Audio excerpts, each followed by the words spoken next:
Hey, baddies, this is Tiana, and I'm letting you know that we have a unique episode for you today. We are placing someone else's podcast episode in our feed for this week. Don't worry, Joe and I are in this episode, and we'll also be back with our regular episodes next time. But the podcast you're about to listen to is called The Superhero Show. And Joe and I were interviewed on this podcast episode where we talked about our podcast and fictional villains. If you enjoy this upcoming episode, feel free to subscribe to the Superhero Show wherever you get your podcasts. In the Superhero Show, hosts review and analyze every television show based on comics from the previous week. They also do movie reviews, brackets, trivia, drafts, and so much more. They're very funny and intriguing, if I do say so myself. In this episode that you're about to listen to, first, hosts of the Superhero Show will be talking about the Umbrella Academy, the award for the Villain of the Year, and more. Then in the second part of the episode, one of the hosts, Ryan, will be interviewing myself and Joe. We chat about our own podcast, Next Door Villain, the origins of our podcast, why people gravitate towards fictional villains, Harley Quinn, and more. Enjoy. On this week's episode of the Superhero Show, we'll find out if the Umbrella Academy stuck a soft landing, seeing as they had an umbrella, who will be the worst or best villain of the year, and if Ryan can handle a different villain conversation with Tiana and Joe of the Next Door Villain podcast. All that and more on an all-new episode of the Superhero Show.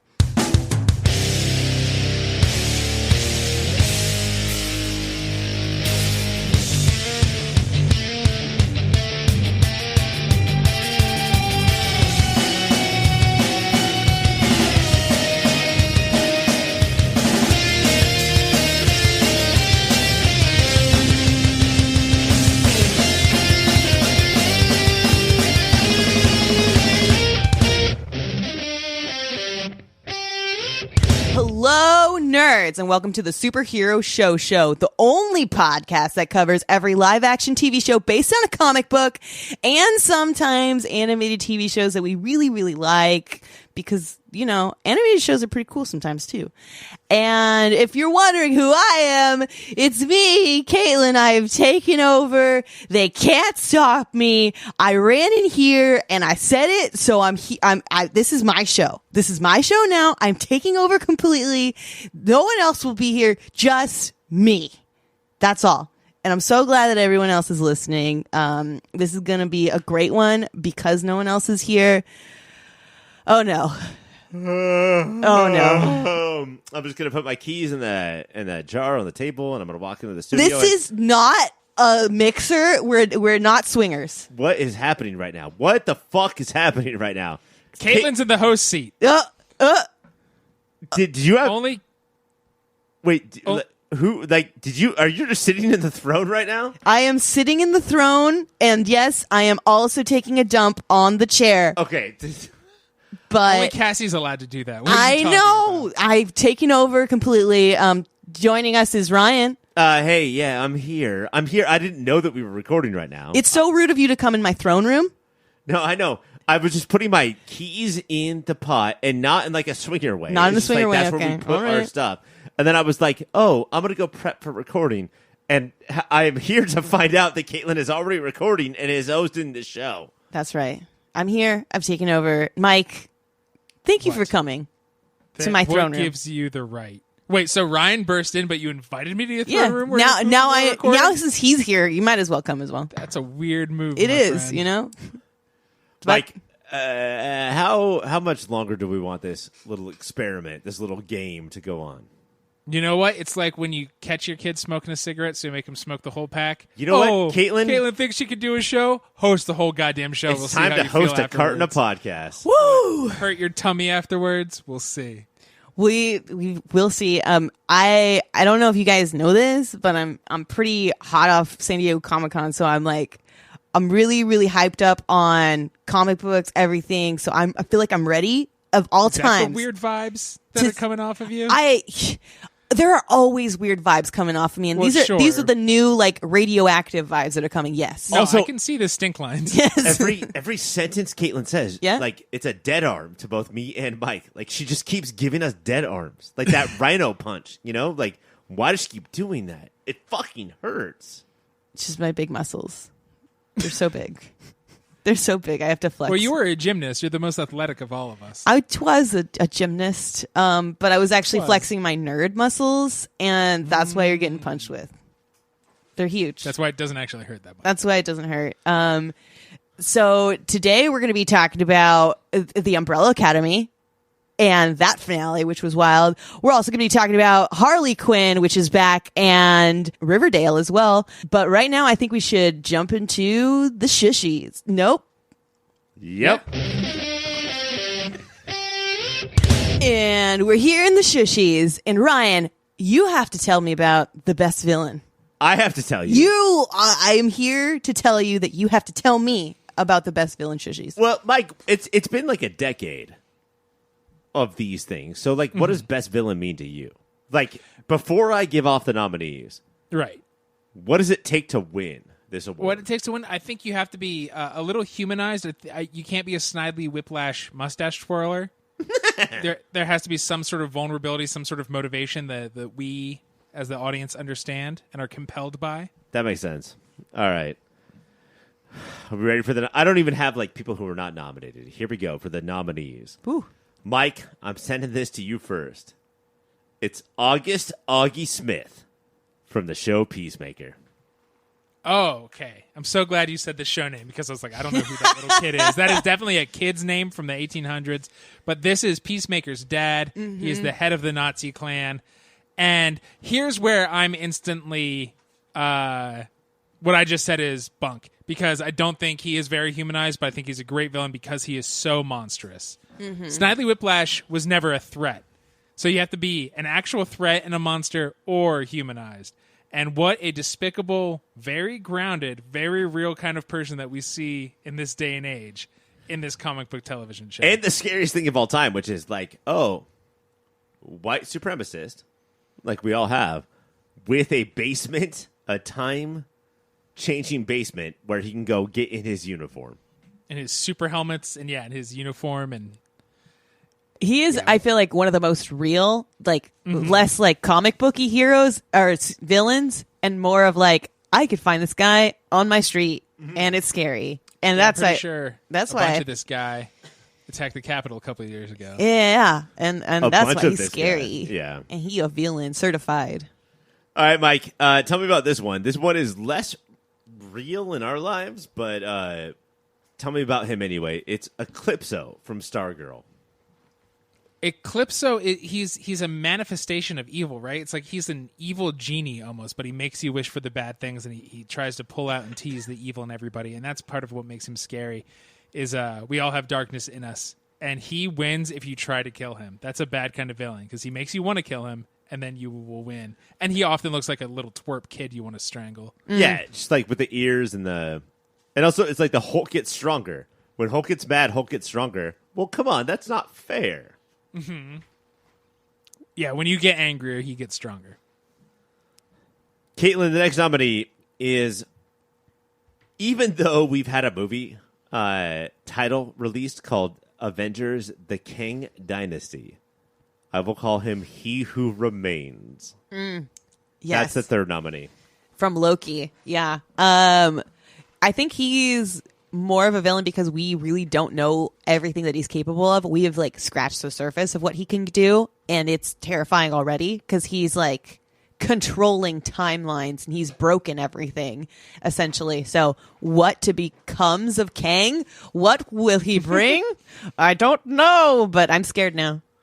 So Caitlin's announcing the 1940s Yeah, serial what version will he of do? Avengers of the Kang Dynasty.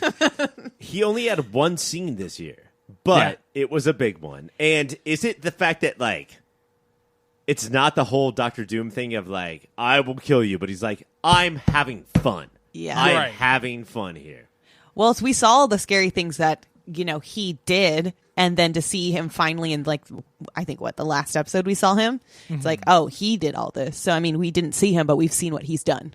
Right, he's pulling the strings behind it. Everybody who thought they had agency for the whole series, they found out they were just playing to his tune. He's puppet master. Fiddler. All right, Mike. Next one is Homelander. I mean, I don't want to say it's his game to lose, but it's his game to lose. He's another one of, this guy exists. A bunch of fucking idiots thought he would be a good president. He's really a whiny little person who wants to be strong but is not at all. And the level of... Auggie knows why people think he's bad. Homelander disagrees. Homelander is so short, and Tony Stark puts so much... It's hard to... Anthony Starr, because I'm not saying Tony Stark here. That name confuses me. He's such a good actor, and I bet he's a nice guy. I bet he has to be the nicest guy on set, because he's such a fucking prick in this show. This is what I thought about Lisa Kudrow in The Comeback. Yeah, I don't want to see that. She can't say anything because of the role that she is playing. Right. I literally can't even watch interviews of him and not think of Homelander because he's just scary and real, and I hate this show because he's too good at it. His level of mania and strength is such that Homelander will his eye twitch in a certain way, and you'll see people back up because it takes that little of his action to scare you. And then finally, Caitlin, the fifth nominee is from What If? It's Strange Supreme. Oh, we have the Doc. He's the one that has all of these zombies and everything behind him, right? He's the bad Strange. He's bad. Yeah, he sucks the demon energy out of. He's I need to get one of 17 montages in his episode. Yeah, it was all. It's yes, he basically took everything and he was bad. Yeah, he's just a classic. I feel like he's a classic villain where it's with most of these guys, it's this is real. This could happen in real life. With Doctor Strange, I guess you can raise a bunch of demons and have them become part of you and take up old Stranges and just to save your wife. Just get some Strange to save your wife. That's my excuse. Yeah. But I think what you nailed on at the end, Caitlin, is what grounds him is that he thinks he's justified because he's trying to save the love of his life. So he will do and say anything in an effort to do that. That's villainous, Mike. I think that's what we've That's learned. cause. That's villainous. That's what you said in the beginning, Mike. He and did cause is basically a different way of saying chaos. So Caitlin's a villain. Oh, yeah, for maybe. sure. I would say definitely. Maybe, if you say so. All right, your nominees are Augie Smith from Peacemaker, Eclipso from Stargirl, He Who Remains. Can we call him Kang now, or I think we can call him Kang. No, yeah, okay. From Loki, Homelander from The Boys, and Strange Supreme from What If. I think we rounded up some scary guys. No, these are some terrible people. Hey guys, what do you call it when you fuck a person you don't know in the Taco Bell bathroom? What? Getting some Strange Supreme. Jesus Christ. Your winner is Homelander. I would never say that on the Cassie show. She would send you to be part of Doctor Strange. Your winner is Homelander, but ultimately your winner of best villain is Mike for the fucking the filth that comes out of his mouth. Woo. Not only was that disgusting that you would ever do God's act of sex in a Taco Bell bathroom, but then you would also throw on top of there the hackiest joke of all time. You're just jealous you didn't say it first. Does that make me the worst villain? Yep. Jealousy, man. Hey, jealousy. I think now we need to talk about a website. Yeah, good hosting. Yeah, let's do it. All right. Who has a website, do you think? Caitlin, you were talking about a website before. Oh no. That's villainous. Mike does win the worst villain, and for that reason, Mike, I thought you were talking about a website, actually. It was crazy. It's crazy that you bring it to me. You said that it was the best website of all time, and I heard that. Everything. It is going to change everything. Yep. It really will. Tell us all about it. Okay. So you know how everybody's talking about the metaverse? Uh-huh. Mm-hmm. Right? Yeah. This is the exact opposite of that, and it's what people actually want. What? Is it real life? It's called Real Life reallife.com. Okay. What it is, I have secreted cameras all across the world. And reallife.com, you show up, you log into your password, and you pay every time you log into me, and it just takes you to a random one of those cameras. You have no control, so you could be like, oh, look at that fox mommy taking care of her foxes. And you could be like, oh, look at that Russian prisoner taking a fat dump in a Russian gulag. You'll never know what you're going to see. reallife.com bringing Is it just Pornhub? No, it's not Pornhub. It's not ew. You It's just not, said dumping. Nobody's trying to get No, yeah, but I looked up just fox saw- dumping on Pornhub yesterday, and it was there. But this is not a fox dumping. The fox mama is taking care of her little babies. Oh, okay. All right. And well, it could be look at three chuds recording a podcast commercial about a website. Like I feel you like never we know. proved that you are the ultimate villain out of all It's of the closer people. to chat roulette than Pornhub, but nobody knows you're there watching because these cameras are micro size and they are everywhere. Jesus. Reallife.com. But it's going to take a lot of bandwidth, a lot of effort. A lot of people are going to try to hack this all the time. I don't know if I could do it on my own. All right, now do the cybersprout.net commercial after that. Oh, I don't know if I can do it on my own. Well, Mike, have I got something for you? My friends at cybersprout.net. Do you want to learn to do it yourself, or do you want them to help you? It doesn't matter. They offer both options. They are well-versed in digital strategy and elegant design, combining the two masterfully for your great website idea, reallife.com. They're going to work hand in hand with you, focusing on collaboration and goal-driven design. They make tweaking your business's website a breeze. With easy-to-edit fields, custom templates, and drag-and-drop tools, you have the power to keep your site current. Cybersprout.net, your partners for a digital tomorrow. we have Disgusting. turned from Mike to from villain to robot. I'm so glad this turn that you've made. I think Cybersprout is all to thank for that, and for everyone's website as well. I think it's time for us to go and talk about the Umbrella Academy in the main event. On the third season finale of the Umbrella Academy, the remaining Umbrellas and Sparrows are trying to figure out what's up with this janky-ass hotel they're in. They're also trying to figure out if they can trust their dad. They can't. Trust Allison, maybe. And trust that giant samurai statues won't attack them. Never trust that.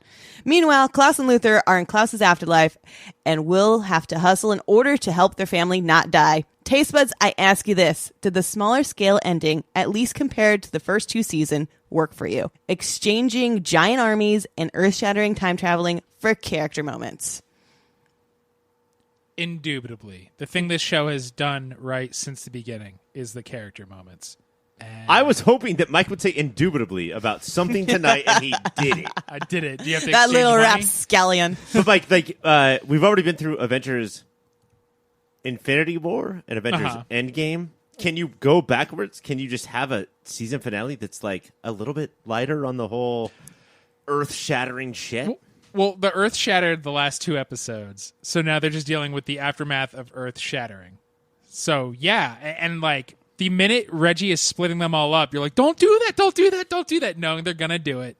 The putting in the who can trust who, and you don't know anybody's motivations, and will these two crazy kids, Lila and Diego, be able to have a baby? Like, at this point, we've had 3 seasons that we know that they are all dumb enough and petty enough to get distracted from saving the world, and that's why it works. What is this show still, after 3 seasons, right? 3? 3 seasons, yes. About Season the 3. power of the dad? Fucking, why is the power of the dad It's so powerful? Daddy issues, which is really the issue that all of us deal with. So wait, you're trying to fuck me over every step of your way. But you're my dad, right? Okay, cool. Cool.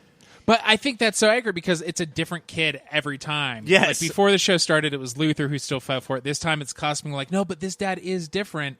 And different characters, different times, people are like, but he's kind of the same though, right? Like, and it's not He appears just to that, still be Reginald Hargreaves. But did he fool you at all this season that he'd maybe be a little bit different? a couple episodes ago when there was the Klaus Reginald we're finally playing catch Klaus is dying montage. Beautiful. Love it. Because Yes, it's my favorite. This is the way Reginald would play catch with a kid, but I bought it. And like he said, like his motivational speech to Klaus in that episode, he's like, don't be afraid of the person the other me wanted to stop you from being. Like, he knew what actually good thing to say to the kids to make them grow and blossom in a way the other Reginald never did. But it turned out it was always to get them as powerful as he needed them to be in that moment. He's almost more evil than the other Hargrave because he knew what to say. Right. He mind fucked every single one of them. Because he knows how to give him a hug. Yeah. And that hug will fucking... You'll hold on to that hug if you're an abused kid for years. Yeah. But good dads, though. Diego. My God. Diego and Lila, I love them this whole episode. I was like, I'm Caitlin, living I have for an this. issue. Oh, no. What, that Lila ate sushi at the beginning? That Lila ate I was sushi. wondering, I She's was pregnant like, and she's nobody's eating raw telling her to fish. stop. Why is Diego letting her do this? Why is Lila He doesn't doing this? know. He's never been with I a can pregnant see person before. Lila not giving a shit. She comes from a country where they still drink wine throughout their pregnancy. And Diego not knowing because he's a dum-dum. I swear to God, you know exactly where I'm at in my life, where I ignored everything about this episode. And I was like, she cannot eat sushi right now. That's wrote down, wrong. This will bother Ryan. I was thinking the same thing. But aside from the sushi eating, I love their whole dynamic that Diego and Lila have and how it's like, no, I'm going to save you. I'm going to save you. No, Yeah, the it's baby. the one, I think that our family needs this Yeah. to learn about the baby. And two, not only are you good with knives, I'm good with your knives. And they just keep flipping around and like doing turns and throwing. Yep. And that's romance to me. Even if you're after the end of the world, you don't hide your pregnant wife when she's actually the most powerful of everybody who has powers because she has everybody's mimic power. The only thing, if I had a complaint, because I loved this whole season, is when Lila was a villain, she combined their powers constantly. And now that she's a hero, she's like, I guess I'll just use one at a time, right, guys? And so she definitely, what is it the kids say or online? They nerfed her. yeah. Well, yeah, I mean, like that's what happens when the season would be over too quickly if Lila went full Lila. Mm-hmm. You know, did they have to do that? I guess. Well, she was great. Allison, I have hated Allison like this whole season. Yep. I normally like Allison, but she's just been so evil and doesn't have any connection to the world because she can't see Claire. And then this episode, she partners with her papa. She's like, Papa won't do me wrong. And then Papa kills Luther and Klaus. And we don't know what she's partnered with him for until the very end. Did she say, and I haven't watched the whole thing, but did she say, Papa won't do me wrong, or I don't care how Papa does me wrong as long as I get what I want in the end? Yeah. That's what it's been. Because we haven't seen their dealings. We saw Blackout Drunk 5 sort of say it. So it's just been like guesswork in there. But based on how Allison's been, she doesn't care. And her whole, I didn't know he would do that. You're full of shit, Allison. Yeah. You're full of goddamn shit. And even at the end, and this is my problem with comic books in general, they do this kind of shit, would not trust Allison ever. The way Victor's like, yeah, I guess I will trust you. They all, jumping to the very end, they're in, I think, World 1. Because Sloane is not there, so I think there are no Sparrows, though it's kind of a amalgam of Ben. We get both Bens, right? But he's alive. But I think it's the original Umbrellas that none of them have powers now.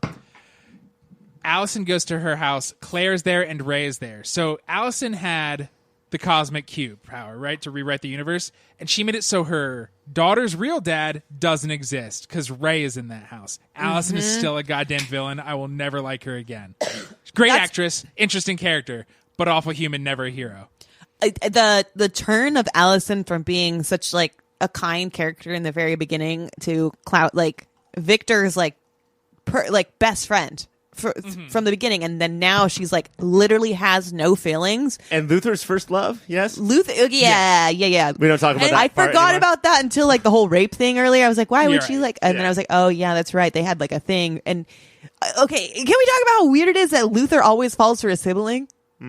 Like Sloane technically isn't his sibling. they all didn't grow up together. They were raised by the same father, and they were born on the same day in the same occurrence. I feel like they're siblings. Once again, I have to say that, Caitlin, you do not watch the same type of porn that I do. I was surprised to see how close Luther and Sloane were. They were endgame with each other in this episode. They're both, and I mean, both families kind of treat everybody like shit, but they're both often treated like shit and bagged on by the rest of the crew together. Uses So the it makes weapon, sense uses the tool. that they're like, oh, you're the nice one in your crew. Let's hold on to each other then. What happened to Larry David's daughter? Who's What Larry happened David? to Larry David's daughter? Use other words. Larry David's daughter was cast as the girl who spit acid at you and made you go through like trips. That's she Larry died. David's daughter. IRL? Wow. Her and Alfonso died early. Yeah. They were Harlan killed them. Harlan killed them. Yeah. And Allison did kill Harlan? Allison that's a did fact. kill Harlan. Yes. What Victor the went to fuck? take a nap, and Allison killed an old man. Stole some of his powers, which is why she doesn't have to say, I heard a rumor anymore. She can just say words and people do it. Yep. Getting back to Lila, I wanted to ask you guys a question. Is Elliot, what's her character's Elliot his character's Page. name? Victor? Elliot Page? Victor, Oh, Victor. and Lila standing together saying, let's be together. At least we're not pointing this at each other. We're friends now. And then pointing it at the samurai or whatever. Is that the most comic book TV shit? Like, is that the definition of comic book TV Yes. dialogue? I was living in that moment. We're not. We used to point this at each other. We're not anymore. We're pointing it at the same direction. That's comic book TV to me. It's Straight serving up. every time two heroes meet for the first time. I love it. Yeah. I love it. I agree. This is it. Like, it's like they figured out comic books in that moment. So, I mean, I love that moment, but we have to talk about the crazy moment where they're in this, like, they use all 7 of the people that make it into this area to resurrect an alien ship, it seems like, at the very end. That's why Hargrave needed 7 people, because he needs 7 bodies, which are basically batteries, to power this some sort of alien ship to rewrite the universe. But I like, don't it think could. it's alien. I think this is God's house. But Like, do you God think isn't then home anymore. is Hargrave like God's little son? Like, do you No, think I think Hargrave he- is like He's like he's the an Nicolas alien. Cage that figured out the Bible. he's an alien for What shizzle? does that mean? I don't Like, he's Nicolas Cage in National Treasure figured out the code to the Bible, and then now he's. He got the Right. lemon juice on the back of the Constitution. Is what he's saying. He's done all the obviously. research, but he's powerful. But he's not God or a demigod. He's just very powerful and has done. But does a lot he of need to research. put powerful people on each of the stars? Yes. He needs good batteries, and That's a why he regular kept saying person. 7. So the 3 of us would not make good batteries because we would die right away. What I thought was weird is that he killed off Klaus before he even went in, and Luther. Those are 2 possible batteries that he could have had if a samurai would have taken him out. Like, he was really banking on these 7 to make it. Right. I think it's that both of them, for different reasons, were too chaotic for him to manipulate. I think at this point he knew how to manipulate everybody who was going in, and though I would kill 5 if I were him. Right? Yeah, But- for sure, dude. Klaus and Luther. 5 is too smart. In the story, I think Klaus is too heartfelt.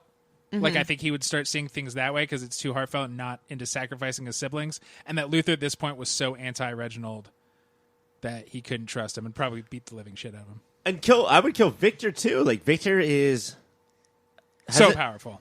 Yeah, and like sort of been our, I don't know, like our Nightingale of like when things are in trouble, he's the one who's like, this is Unleash bullshit. Victor. Yeah. He can do it. Well, he ends up using these guys as batteries, and then Hargraves is an alien, which is wild. Did you guys expect him to be an alien after? I mean, he did pull out his like alien arm. There's been a lot of hints through the couple seasons. Yeah, I think we knew that part. What I was surprised by was didn't know the he's fact an that alien. when all 7 of his kids stepped on the stars, Yeah. a Ron Swanson spinny desk came out. Yeah. So like he can make sure to do all of his office work Beautiful handiwork. inside of this spinny desk where he could like touch everything that he needed to. That part I was surprised by. That was I don't know. It was more surprising that when he was cut in half that he was indeed an alien. I thought he was just smart, but he was alien Well, boy. we've seen tentacles and spikes from him for a couple seasons. Have we? I guess I think- can't remember. I think you just blinked a few times. Probably. I thought But he was I a remember, robot. I mean, he killed Luther with his little tentacles, but yeah, it was wild. And then they end up, as Mike said, in back that different Earth. And Claire, I thought, okay, not Claire. I thought Allison was like dead because she had everything she wanted. No, that's why I think she's still evil. Yeah, no, she's still evil, that's for sure. And she was the only one that didn't heal up.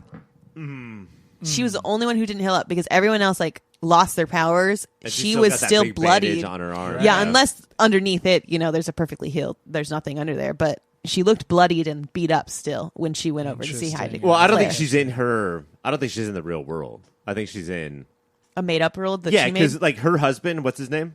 Ray? Ray would have walked in and been like, "What's up with your arm, dude? Yeah. That looks hurt. Can I help you?" All with of that?" it seems off. So Because I think she helped rewrite the universe. She was the one who pressed the button at the end, which means She's like, the Hargreaves Wanda started of it. the universe. And yeah, so I think she could have been like, nobody's powers, so they'll be happy. I get my husband and my daughter, kill my daughter's dad, and that'll be okay. And nobody will ever question me again. Like, Yeah. So you I bring think up, she's in the world everybody else is in. do you think we're going to get something like WandaVision for the next season then? Allison Vision. Allison Vision. I could see, not that like people don't know where they are, but like that they don't remember where they were before, except our siblings, and that will start fighting. Luther's going to want Sloane. Yeah. And will do anything to get her back. And everybody else just like, you don't get to play God. We'll fight against her. I have to say that I loved Luther realizing that he doesn't have a gorilla torso and just being like, "Oh, what am I normally ripped? I'm just perfectly just felt? human ripped." I think that was the most shocking for me. I was like, whoa, he's normal body. I was like, this guy's actually kind of hot. It Yeah, was wild. that he's that a makes lover. sense to me, Caitlin, based on your type of dudes. I do have one question for you guys that have watched the entire season. Is number 2 a piece of shit, 2-dimensional asshole the entire season? Ben? Yes. Yes. What, like, there's one point where he brings out his tentacles to help save the day, but Yeah. before that, he's like, I don't fucking care about anything, and I'm gonna fucking run away, and like, you're stupid, and I'm not stupid. And Sloane calls him out. She says, people are dying left and right, and you're acting like a sulky teenager. And He his only sucks. response is, Yeah, I don't know. I feel like he was warming up a little bit to Klaus, and if we would have had more time, he would have been a little bit better, but I think next season we'll get slight retcon because in the first 2 seasons, Klaus and Ben, our original Ben, are so tight, and Ben Yeah. is funny and laid back and caustic, but not so. Meh. Caustic and clever. Yes, and so I think hopefully they'll just be like comics do, be like, you don't know which Ben it is. He's fine. it's the same. 4 more questions. One, do the creators of the show know what trypophobia is, and that the samurai skin with the roaches climbing in and out of the samurai's holes in his face? Does anybody know how awful that is to watch? What's trypophobia? It's the No. fear of holes. Like, yeah, it's just holes and things. Yeah. Number 2, what is the importance of the post-credit scene? Because that was Ben on a subway. I didn't watch it. What was it? I saw it starting to play, and then I tried to play it again, the episode, and then it was like, you've already Man. watched it. And I was like, I'm not going to rewind Fucking through this whole streaming thing. services really shitty, Yeah. shitty at their job. Yeah. This pisses me off. Anyway, it's just What Ben. happened? It's just Ben on a subway, and he like, or the actor who plays Ben. I don't know Yeah. if it's number 2 or a different Ben, and he like smiles, and that's it. And I didn't know what that meant. Okay. Number 3, where is Pogo? Oh, where is Pogo? Is he here, or is he... We only Go, got go. like 1 or 2 episodes of Biker Pogo, and you decided not to watch, Ryan. You chump. And number 4, who is the lady that holds hands with Hargreaves in the big tower Okay, scene? we saw her on the moon as a dead girl on the moon. Yeah, she's Nora Freeze. She's Hargreaves Nora Freeze. That Okay. everything he has been doing is to save her. That's why he Because sent Luther to the moon in their timeline. even though Luther couldn't ever go, he was like blocked off from that part of the moon. But so Luther would be on the moon, so nothing else could fuck with her cryogenically frozen body. So I think we'll get into that more next season because I think there's been hints about it. I think Grace is supposed to sort of look like her. Grace is their robot mom. Mm-hmm. Even though I think it was a different actress. So what's so interesting is that what Hargreaves did to get his lady, Luther is now going to do to get Sloane. Allison did to get. So it's not just Claire. daddy issues. It's like, how gross will you be to get one person you love? Yeah, and it's like blinders. You know, like I will do whatever it takes. I will kill thousands to get Right. this one person that I love. I guess, and that makes me question me. Like, I love my wife more than anything else, but do you know what I'll do? I don't know. Get remarried in a decade if I lose her. Like 10 I years, won't 10 years of destroy wearing the black, and then marry somebody else. 10 years is a long time. Yeah, maybe 2. Maybe Let's 2 do months. years. 2 2 months. months. Oh, Let's do 2 months. 2 months. I think it's time for us to go into the poll list, guys. Yeah. Yeah, let's go. And we're back in the poll list. And our first show is Riverdale. In the penultimate episode of the Riverdale season that will forever be known as the season that went supernatural, the Riverdale kids and Percival have their final battle. After failing to negotiate with Percival, the gang has no choice but to figure out a way to make him vulnerable and kill him. I can't remember how they did it because I watched it a week ago, but it was probably crazy.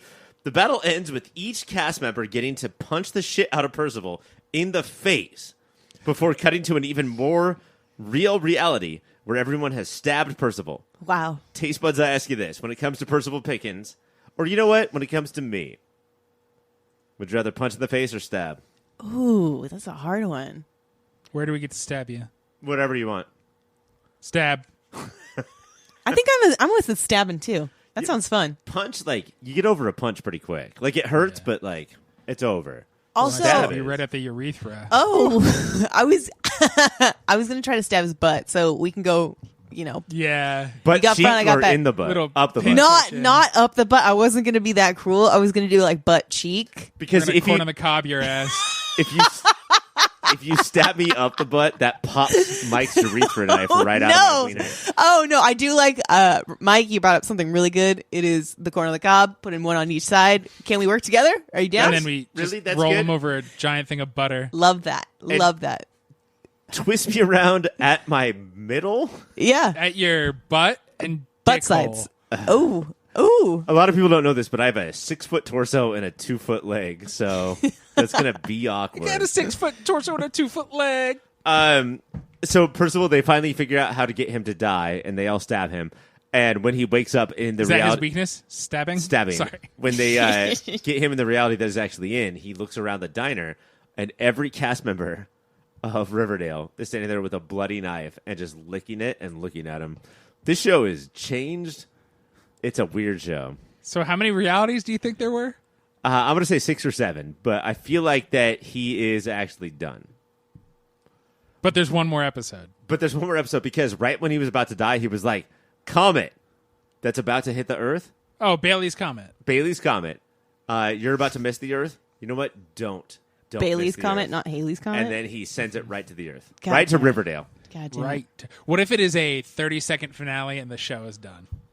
That would be so amazing in so many Bold. ways. We for could me. only hope. That would be awesome. Well, I feel like with Riverdale, sometimes we get excited, and sometimes like this is too much. At this point, this episode seems like, just from what you're saying, Ryan, it was a little bit too much. No, this was the perfect amount. This Really? was. I wish Okay. Mike had watched this episode instead of last week's. It Wow. was so good. Are the 3 executed folks still executed in this episode? No, Percival returned the corpses, but without their heads. Wow. And so the gang had to go back and steal their heads because you can't revive a corpse, Mike, without having the head attached. So they got the heads back, and now all 3 of those people are totally fine. That's Who great. revived them? Did Sabrina Spellman come back? No, This is Percival, right? Cheryl Blossom is capable of all this. Oh man, our hometown witch. Beautiful. Ryan, do you have a moment of the week? Moment of the week. The gang, the serpents, attack their rival gang, and The Ghoulies. the Ghoulies think that they're ready for this attack, but they're not. And Tori comes in, and the gang leader that she's attacking is up on the balcony, and she's like, "Kill them!" And she's like, "Hell no, you won't!" And then goes like this with her arms, real quick. Then it Describe your arms, because nobody can see your arms. just throws 2 gangly arms real quick. Beautiful. And then it cuts to the gang leader, and 2 ninja stars hit her right in the face. Whoa, And she Nice. dies. so good. Love that. Where are the ninja stars on our shows? We need more ninja stars. You're right. I feel like those Sign were, a petition. those were really Change.org. big in like the 90s and early 2000s, and we haven't seen any ninja stars. Nunchucks, ninja stars, we need more. We need Shurikens. just bring back the Ninja Turtles. That's all we need. Riverdale is Sundays on the CW. Up next is Harley Quinn. On season 3, episode 1, Harley is taking Ivy on her Eat, Bang, Kill tour, which takes a turn in tone when they stop in Eden, which is a plantopia that Ivy created.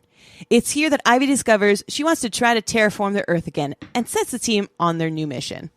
Episode 2 shows Ivy trying to lead the team to get the Eden Serum, which she ultimately messes up. In an attempt to build team camaraderie, Harley signs them up for an escape room, which happens to be a real-life escape room. Taste Buds, I ask you this. How excited have you been for Harley Quinn to be back? So excited. So excited. So excited. I love this show. And that's all I remember watching these episodes. I was like, every single 2 seconds, I was like, man, this show's good. I love this show. I have a bit of analysis that I would like to talk to you two about. Okay. But for the most part, I would be like, the show fucking rules. Yeah. Laugh my butt off. Yeah. Had to rewind multiple times because my wife has a louder laugh and could not hear a lot of it. I rewound 3 times because I was just like, this is so fucking funny. I missed something and I need to hear it. Do you remember what moments? Nope. Okay, Cannot. That's fine. Because, they're a mile a minute. Yeah. It is 30 Rock level, and speed of comedy with just the deepest bench of knowledge of DC Comics. I remember one of them. It was Ratman.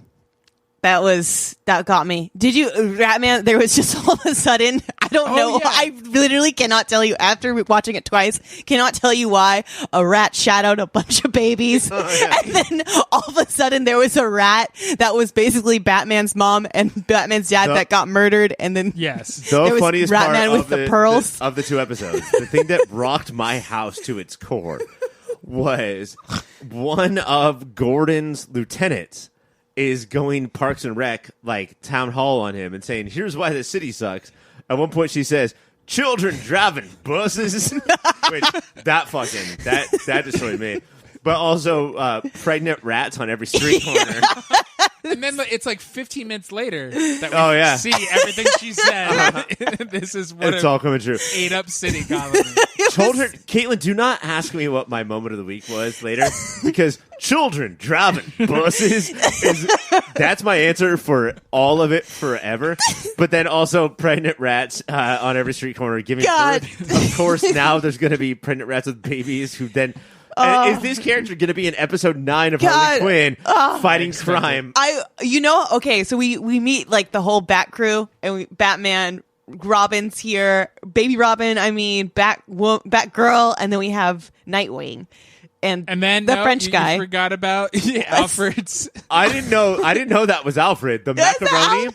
The macaroni is Alfred. That is a quick bit from season 2. That's right. That's Batman's right. back is broken. There's some guy the macaroni is taking it, and then a few episodes later you find out it's been Alfred. God, comes out on his right. what is the bike called, Mike? Penny the penny farthing bike. God, it's so good. And then Nightwing has to ride it with him. So we know that Ratman is eventually going to join this crew, then, right? Absolutely. I think so. God, he's going to give everyone rabies. I mean, Caitlin, if we're talking about a show where children are driving buses, Buses.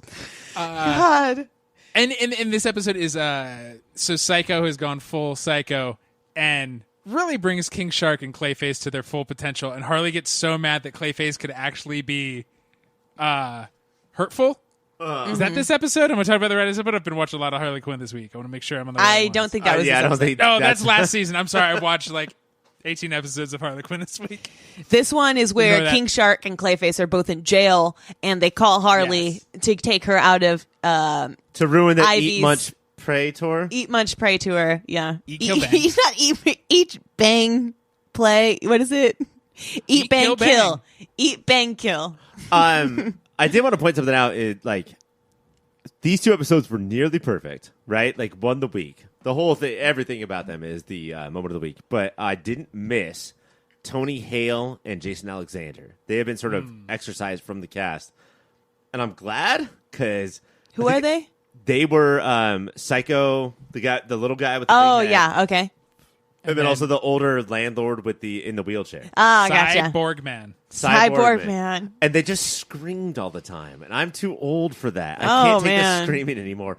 And I like this 4 or this 5, honestly, because Frank the Plant plus Poison, plus Ivy, plus Harley, plus Clayface Shark, and Shark, plus King Shark. Yeah, they got rid of as much as I love Tony Hale and Jason Alexander, too much screaming. I like these 5. I think they'll be good coming back in every once in a while. We get a little cameo. Personally, love King Shark and Clayface. They're my favorite. Yes. And the Plant. They pick Golden. my top 3 for sure. And I saw King Shark. He had a bruised eye. Yeah. It actually hurt me I to know. see King Shark. I was hurt. And he was like, "Hey Harley, when you have time, come and get us." God. But it doesn't matter that much. But My beautiful big soft boy who's a know. King Shark. it just hurt me. But also, I'm so glad that Harley Quinn saved him. Also, Harley and Ivy's relationship. Harley's just like doing whatever Ivy wants and sacrificing her own happiness just to be like, Ivy, let's grow plants. I want to be in your plant world. I think she's at first. Not at first. At first, she's like, it's all in good. Like, she's like, I want to do it. She's ignoring everything Ivy wants at first. Yeah. And then it goes to ham. The whole show is going to be like so many shows is like the person who thinks they're doing what is right is not. And Harley's always been a villain, but she thinks she knows how to take care of people she loves. Yeah. And I think this season is going to be like, no, you fucking don't. Love does not solve everything. Yeah, and Ivy is like, at the end of the second episode, Ivy's like, no, I want to be alone. Yeah. Like, without you, Harley. Mm-hmm. And Harley turns around to walk away, and it's not like full of tears. It's like back to angry. Like, eyebrows down, I'm back to crazy Harley. Mm-hmm. It's, that's the end of this episode? Is that what it was? I did want to talk to you guys about one more thing. Is that like Poison Ivy? I don't think is totally there. Poison Ivy, I think, goes a little bit too much to the well of like, oh, I shouldn't have said that. Oh, that's like I'm trying to be a real villain, but I just can't be. You know, like I think that Harley is one of the best written characters on TV. I think they even joke with that with Ivy, how like she's not as villainous as everyone else. I think they made some sort of comment about that. Which I mean, Ivy's just super smart and loves plants. Yeah, Amanda Waller was like, when's the last time she did anything villainous? Yeah. But the whole mixture of Ivy being like half Harley, half JD from Scrubs, is that getting to you guys? Like, are you noticing that? No. I kind of just like the Harley Ivy, you know. I think she's not as strong and well defined as the rest of the core cast. Mm-hmm. But it's if they're smart, and I kind of think the show is, it'll keep growing. Like how uncomfortable she was being the boss, and now she doesn't know what she is and what she wants. If this season is an identity crisis and Poison Ivy figuring out who she is, that'll echo Harley's journey in season 1. Mm-hmm. And if it's well handled, it could be awesome. That makes sense. I did read an article today that said that this show will never bring Joker and Harley Quinn back together. I love that. It's Harley and Poison Ivy until the day it's canceled. I heard that they're not going to be breaking up Ivy and Harley. Yeah. Which I love that, but also, why you gotta spoil that for me? I know, that sucks. Why you gotta spoil it? Joker's played by Alan Tudyk, Pop Filter Hall of Famer. But if we can keep Joker out of one fucking thing I watch, that would be awesome. Pretty cool. Do you know who else is played by Alan Tudyk, Ryan? Clayface. So you're gonna stick. Oh, okay. So we still got him. That's good. Fucking Clayface. Can't we talk about James Gunn? Oh, James Gunn was in fucking it. James.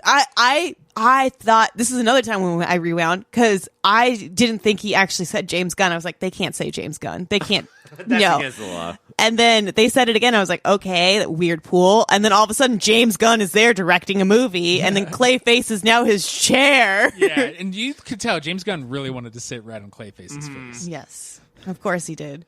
I love that. And then we have Dick Grayson who joins our brooding. Did you guys recognize this voice?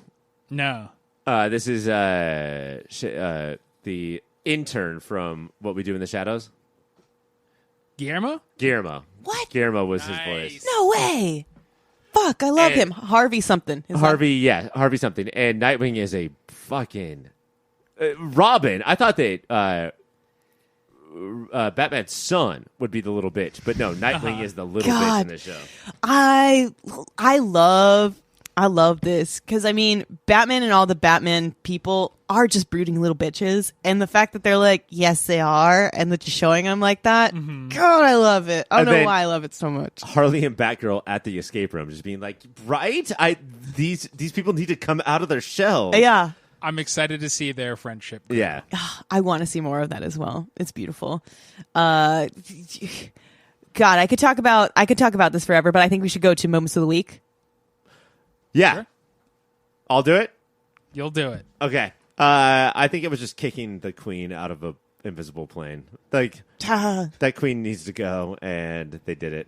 Also, I don't know if that's going to save them from getting all of the missiles from the RAF. Well, maybe all those planes in their head will follow the queen. There you go. That's probably what's going to happen. Shoot her with missiles. And shoot her with missiles to save her. For the tea. Ryan? That was my moment. That was Oh, Ryan. I'm sorry, Mike. I'm Mike. Oh, hi, nice to meet you. There's a whole side plot of Bane. Yes. And it's one, just that voice. But it's I laugh every time he comes out. him being depressed and his perhaps my identity had been stolen by myself. And then Nightwing falling off the helicopter at the end. Nightwing trying to look cool at the end on the helicopter and slipping and falling. Just as much as like if you try to look cool, you're gonna fail. God. Anytime Bane comes out, I love it so much. Bane living a normal life in that I don't have the money for this stuff, these Yes. groceries, Duh. so it will all go back to the next grocery person, and that's Calendar Man. Yep. Wow, is he gonna blow up Valentine's Day? That line is so good. It's for my moment of the week. Harley Quinn, yeah. Yep. For my moment of the week, there's a very beginning Superman. They sneak into his cave and they're watching porn and HBO apparently. And he's like, "Did you sign up for HBO? I already used my free trial." Fucking died. I was like, that's the most evil thing you could do. Just buy fucking. It was great. Also, we Did watched. you guys watch porn of yourselves? Sure. No, I don't Of think each other? So. Yes. No, like Hy-Vee are watching a porn parody of their relationship. Yes. Yes. Yeah. If somebody made a porn parody of your current relationship, would you watch it? Yes. How would I not watch that? You know what? I said no, but for research, you're curious. You gotta know. Like, what? Like, you gotta know. What if they have better moves? I can't believe That's the not mind. what I just think what they're gonna say. I don't know. The mind gymnastics I made, where I was like, "Oh my god, that's Harley going down on Ivy. This is crazy that I'm watching this." And then found out that it was a porn movie that Yep. they were watching, but I still watched that. That was still on the show, though. That's how it opened. Yeah. Episode 1, scene 1, porn. Which is hand going to crotch. It was graphic for not showing anything. Yeah. It was very graphic. And Harley Quinn is going to be on HBO Max. Up next, Ryan, I heard you got to talk to some really cool people. I did. I talked to Tiana and Joe from the Next Door Villain podcast. And I've heard, Mike, and you can correct me if I'm wrong, that this is the best podcast about fictional villains. I'm sure it's very good.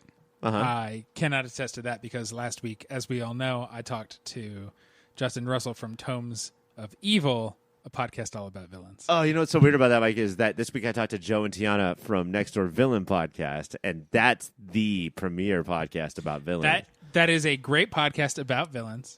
Ugh. I don't think we should choose sides. I I don't don't know why you had to bring it up at all. I think there's only one person that can choose a side, and that is our listener, and they should choose right now when they listen to this podcast segment. I am here with Tiana and Joe of the Next Door Villain podcast. Guys, thank you so much for being here today. Thank you thanks for having having us. Let's get into, I want to talk about the podcast first. Tiana, why don't you tell me, pitch me pretend that I'm a big time Hollywood podcast producer. Oh my gosh. Those billionaires who are always on the outlook to give podcasters money. Pretend I'm one of those. Pitch your show to me. All right. Well, you should totally invest in us because we are evil in all the good ways. We talk about fictional villains in TV shows and movies, but not only talk about them, we actually really take a deep dive and empathize with them and try to understand them and also see how we relate to those fictional villains. So if you can relate to fictional villains in TV and movies, then you might have a better chance at understanding villains in your own life. Oh, okay. I could actually use a lot of help with the villains in my real life. Yeah. I can't believe how many I have. Yeah. Well, the idea is that I think sort of the highbrow concept, even though it mostly just evolves into fun, is that empathy is a skill, and that fictional villains sort of give us low stakes people to practice that skill of empathy on, so that we can then take that into the real world and apply it to the villains we know. Okay, low stakes. Like if it turns out that you can't do it, that's okay. They're fictional, but maybe That's you can right. try again with the next TV show or movie. Exactly. Yeah, exactly. So why? Where did this idea come from? Like, did you guys know each other? How did you guys know each other before the show started? And what clicked when you were like, we should talk about bad guys? So I think the origins of the podcast was on election night 2016. Oh, the creation of a totally different bad guy. Yeah, I think I was crying in my bed, and I had sort of like been playing with the idea of starting a podcast, and then that idea of empathy just like popped into my head that I was like, there are so many people in this world that I do not understand at all. 70 million or so? yeah, approximately. And so I wanted to play with that idea of empathy, and I enjoy talking about film and television and literature and whatnot. But at the time, I thought it was the podcast I was going to do by myself, and so I was playing around with that for a long time, and I just couldn't figure out how to do it alone.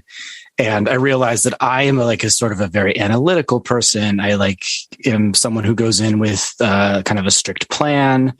I am not very sort of emotionally empathetic, but I am very logical. And Tiana sort of popped into my mind as someone who can bring the more emotional, whimsical aspect to the podcast. And I thought she'd be a good balance for me. We went to college together, and we both did competitive speech. So that's how we know each other. And I was also telling Ryan before we started recording too that we haven't actually seen each other or bit in person since the year 2016. So we started this podcast separately when I was living in Washington State and you were living all the way in Maine, which I think is a testament to our commitment. I think, we can't even do this, in person, but we're in it because we're doing it even when we're not in person. And I talked to a lot of podcasters during the pandemic about, it's a weird position for a podcaster to be in, the same one that you guys were in even before the pandemic, of figuring out a way to still have these relationships with people because of Zoom and the microphones and, making your show. So, let's be honest. I don't know how tight you guys were in college, but odds are over 7 years, you guys probably would have grown apart, right? That's sort of how most college relationships work. But potentially because of the show, you guys are now tight as ever. We probably would not have talked without the podcast, to be totally honest. Yeah, that's true. It creates an appointment hangout for, the people that you love the most. That's why I like podcasting. One of the many reasons I like podcasting. Yeah. Yeah. It was I think it was cool to have the podcast before podcasting became so cool during the pandemic. So cool. Yeah. All of those billionaires out there trying to give us money. It's honestly, I have to turn my phone off because so many people are calling now that podcasts. Yeah. We had the same problem. Yeah. Yep. Has there ever been a villain where you guys were like, I can't do it with this one? Either you realize that in the recording or before recording, you cancel the show and we can't empathize with this villain. I would say probably Jafar, which is weird because he's like a cartoon. So you're like, oh, there's got to be some kind of childlike, whimsical way that you can like him, He's just he's funny. He's cool looking. He has a cool outfit on. I guess there's those things, but he's just a dick. He enslaved Jasmine and or something. And I was like, I think it's been a very long time since we recorded that episode, but I do very vaguely remember being like, we don't got much on Jafar. Just yeah. This is going to be a 4-minute episode, guys. Right. I'm just scrolling through our episodes to try to remember. The one that I feel like I remember getting angry about was the Phantom from the Phantom of the Opera. Oh. Okay. First of all, because I'm not a huge Phantom of the Opera fan to begin with. And not that he has done anything particularly especially worse than a lot of other villains that we've covered. He's not conquered the world or anything. He's just terrorizing a opera house. But I think what got me so worked up about him was that he is sort of preying on this young woman. And that he knows he has this relationship with her that is, he's smart enough to know what he's doing is wrong. And yet he's still doing it. And he's supposed to be this genius. and he's choosing to use it in such like a terrible way. And it's a small thing, but it's like a big thing for this woman who has no path to success in life except through these terrible men who are around her. So the Phantom really worked me up, even though he's not like destroying the world and killing millions of people. Yeah, and everything that he does is also he's doing it while singing. Joe, I don't know if you know a lot about geniuses, especially musicians, but this is sort of how they all roll. Most of them are picking victims just to torture because they can, because they're geniuses. So, well, and that might be what bothers me about him, is that he feels sort of real. Yeah. Like we know a lot of those people in the real world. Yeah. Do you guys, when you guys, now, let's say, you're going to a movie, whatever it is, whether it's something super nerdy or something not, you're not covering this for the podcast, but when you go see that movie or watch the TV show, has the podcast sort of taught you to automatically, almost reflexively, search out that villain and start empathizing? Yes. Absolutely. So, does that take over your brain sometimes when you're just like, oh, like your radar just seeks on to this person? Sometimes, yeah. Well, part of the excitement of watching a movie sometimes is when you're rooting for the hero or the protagonist to win, or like maybe they're the underdog and you want them to succeed. And that's where some of the adrenaline comes in. But some of that adrenaline kind of wears off when I start to think about how complex the storyline is, or how complex the villain is, or how maybe the hero might not actually be in the right, or how I can. Or it's not even in the right. It's like, these are two sides. Yeah. And this movie has bias towards its hero. Mm-hmm. And so there's a lot of examples of this, of like Ursula or Killmonger, or a lot of villains that people bring up and be like, if that movie was written from a different angle, everything would have been reversed. Yeah. Even Star Wars is about a group of punks who are, anarchists who are trying to bring down society. That's true. Yeah, I think it's just become really apparent to us as we're researching these villains that really all of the good villains are bad, largely because there were things in their life and in society that beat them down and didn't give them opportunities. And it's frustrating to watch these heroes who a lot of times were given every opportunity and just a lot of luck, that they're the good guys and the villains are the bad guys, simply largely because of circumstance, when like just a little bit of support or love at some point in their life, it would have been totally different. Absolutely. Yeah. Listening to your show this week, I picked up on something that we try to do on my show. I definitely don't, but my panelists do, Mike and Cassie and Caitlin, of getting real and opening up. I want to know, because you guys will, in the process of empathizing with somebody, and I think this almost goes without saying, you guys will then relate to them and start telling stories about your own goddamn life. And it's always shocking to me. It's my favorite part of your guys' show. Before you started doing the show, was that the plan? Or did that sort of organically just happen from talking to each other? I think if you went back to our earliest episodes, I don't think we did that very much at all. I think we used to be very sort of analysis heavy. And as we've progressed, we sort of learned that like people really connect when we talk about our personal lives. Yeah. And so it's just become sort of the easy thing to do. It's also hard to do because it can be pretty vulnerable at times. I don't know about Tiana, but at least for me, like some of the stuff I talk about is stuff that is really like personal that I wouldn't share with some people in my life unless I guess they're listening to the podcast now. Yeah. I kind of also realized later that people like relatability. They like to listen to a podcast host sometimes who can say, yeah, this happened to me, or I did something kind of evil. And they can be like, you know what? I did something kind of like that too. I might be evil in weird ways.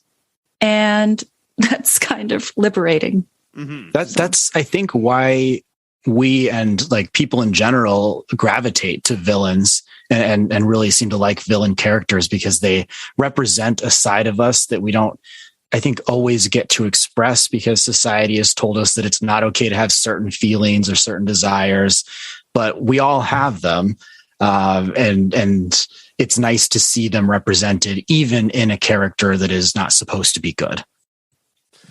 Yeah. I mean, as much as I believe in modern science and the help of medication, listening to you guys' Harley Quinn episode and talking about how you guys opened up Harley Quinn for me in a way that I'd never thought about before. About how,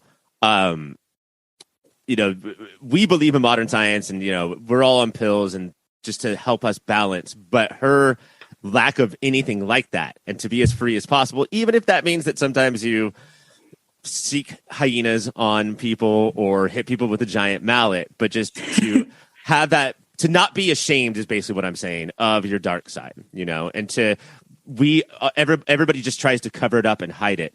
And these characters it's not like they're two-dimensionally fully evil. They're just exploring and showing off things in a way that we don't. Does that make sense? Oh, yeah. Yeah. Harley Quinn was a tough one for me because I do sort of close off my emotions and I really like rules and structure, but I find I'm very envious of her now in her ability to just let go and just do whatever she wants. Just such a free spirit. Yeah. Yeah. In fact, I think I subconsciously tried to be her a little bit today when I put on this really intense eyeshadow, this blue eyeshadow. I just kind of put it on with really intense lipstick. And I was like, oh, I look so strange, but I love it. So yeah, I feel maybe I embraced her a little bit today. Yeah.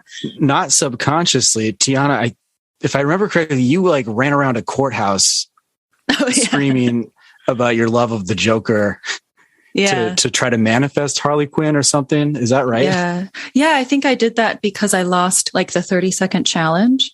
So, from our Harley Quinn episode. And I think that was the challenge. And so, yeah, every day I'm just doing things to become like Harley Quinn. And you had to do this at a courthouse? I didn't have to. I just kind of chose to. I was in the capital of Wisconsin. I was in Madison, Wisconsin. So I was outside the Capitol building. I don't live in Wisconsin anymore, so I don't know who the governor is right now. But it sounds like I was kind of woo, yeah, right. I don't believe that story. I don't believe Wisconsin has courthouses. All right, let's get to the current state of things, guys. Do we have? I don't want to necessarily single out Marvel, although Marvel has been the one that's been singled out the most. Do we, in general, and then we can get specific, currently have a villain problem? Do you guys feel like 2022, 2021 is pumping out as many interesting villains as the past has? No. It's sort of my immediate response. I just think in the Marvel universe in particular, they're pumping out these movies so fast and there's so many characters in them. I don't think the villains are getting as much development and screen time as they could in a lot of cases. I don't know, Tiana, what do you think? In Marvel or in general? Just, yeah, I mean, with all of our franchises, we could do DC, we can talk about Pixar and Disney villains. Are we as interested in, are they as three-dimensional as we feel like they used to be in the past? What I'm nervous about is the world so bad that maybe movies and TV are pulling back on their villains to sort of sand them down so they're not as extreme? Or my other thing is every character is a potential star of a franchise. And so there's this Fast and the Furious thing of whoever the villain is of this movie will be on the team in the next movie. Every Spider-Man villain, for instance, could get their own trilogy, and therefore we can't make them that extreme because we need to make them the hero at some point. I will say, though, that I just saw Thor Love and Thunder. Yes. And Christian Bale went pretty hard. That villain was pretty intense. I don't want to give away too much for those who haven't seen it yet. But I was impressed by how emotional and intense the backstory was of that villain. And just the emotional drive of the villain. Yeah, I mean, I was impressed with. To start the story off with Christian Bale, Yeah. not Thor, not the Guardians of the Galaxy. I do think that's a bold move. And yeah, I think that I didn't love the movie, but I think he was the best part by a million. Yeah. Did you see it, Joe? I haven't. Okay. But I need to. I mean, I'm not a huge Marvel fan. I am a big Taika Waititi fan. So, I mean, that's really the primary reason I would want to see that. But I also have heard other people who are not very excited about it. But back to your point about villains, I think there is something to be said about them just not being as scary or like as intense. Like, I mean, I think back to like Freddy Krueger or Darth Vader. I mean, these were really dark, malicious forces. And I think you're right that now villains have become so popular and they need to be able to have more screen time and more movies to make more money. So the edge is being taken off and they're given more relatable backstories, which is good to some degree, but like maybe it's gone too far in the other direction where they're just straight up good people who might have just like been in a bad circumstance. Yeah. And they're always one step away from completely reversing everything. And just like, and not just becoming a good person, but saying like, oh, you know what? Every single thing I believed in up until this point, I'm going to flip it because Ms. Marvel taught me that, here's how you're supposed to be. Right. Yeah. Yeah. Loki, I think, is one who rides the line fairly well between like being like decent and like being mischievous, but he's maybe too far in the good camp to really be a solid villain. The villain from this year that comes to mind, and I'm not going to remember the name, but Tiana, I'm sure you will, that I think was a really good villain, despite being also extremely empathetic, was in Everything Everywhere All at Once. Yeah. Yes. So we haven't talked about that on the show because it's not based on a comic book, so therefore it doesn't exist. Let's talk about her though, because I think the development of that villain in that story is super important to what we're talking about right now. Yeah. So what makes her so great? To be continued.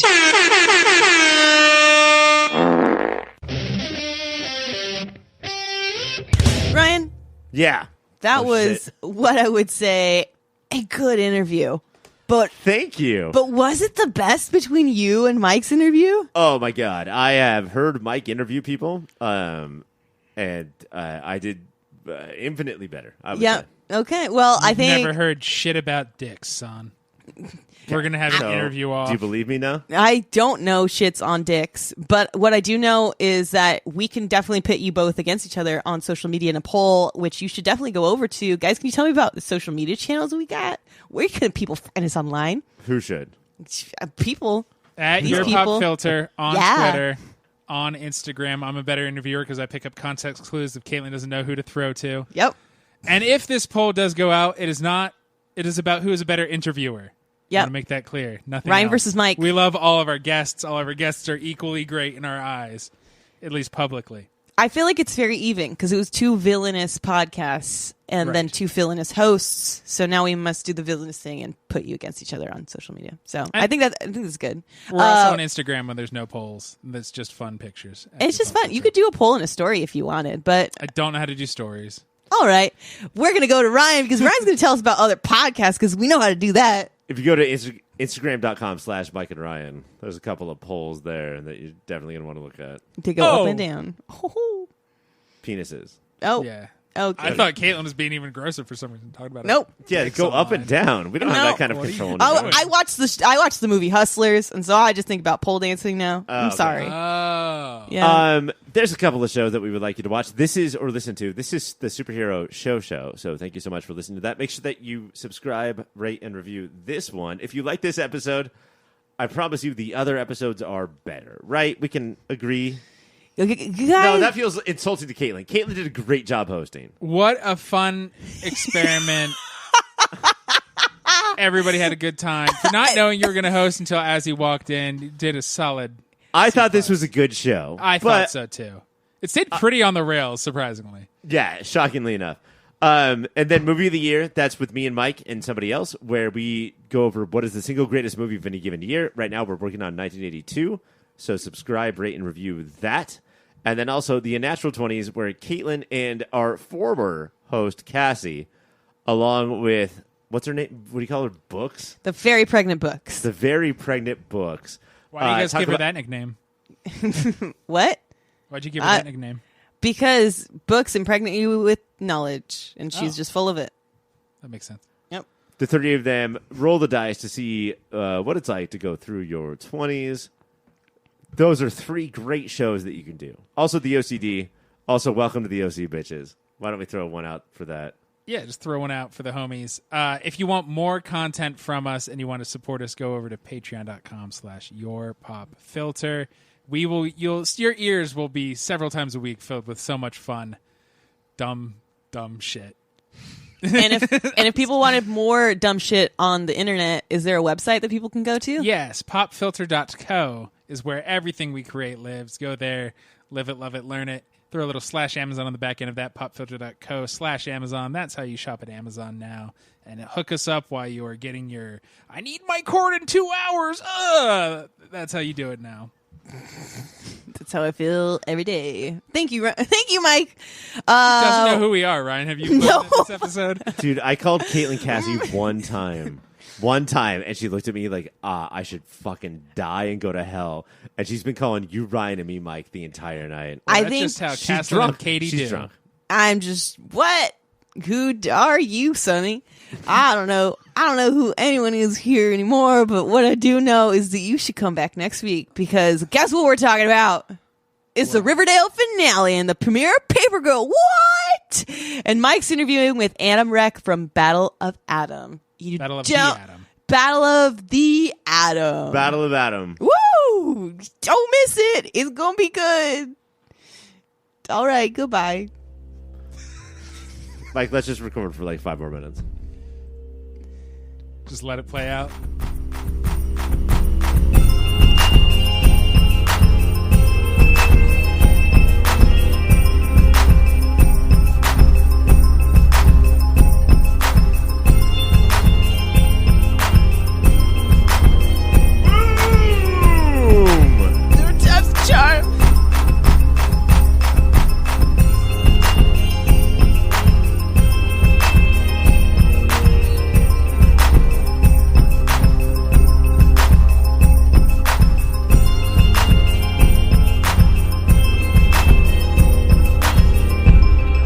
So, while Americans overwhelmingly support the right of an individual to make their own decisions about abortion, unfortunately, that right is no longer protected anywhere in the U.S.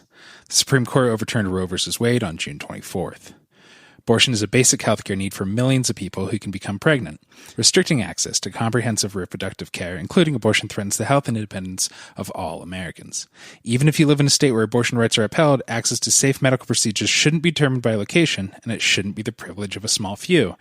And we're already seeing certain medical practices be restricted even in those states. You can help by donating to local abortion funds. To find out where to donate for each state, visit donationsforabortion.com. That's the number 4, donationsforabortion.com. If you or someone you know needs help, or if you want to get more involved, here are 5 resources. 1. Shout Your Abortion is a campaign to normalize abortion. 2. Don't Ban Equality is a campaign for companies to take a stand against abortion restrictions. 3. Abortion.cafe has information about where to find clinics. 4. PlantCpills.org provides early at-home abortion pills that you can keep in your medicine cabinet. And 5. Choice.crd.co. That's choice.crd.co has a collection of these resources and more. You can also find all the links to these resources at podvoices.help and in the show notes. We encourage you to speak up, take care, and spread the word.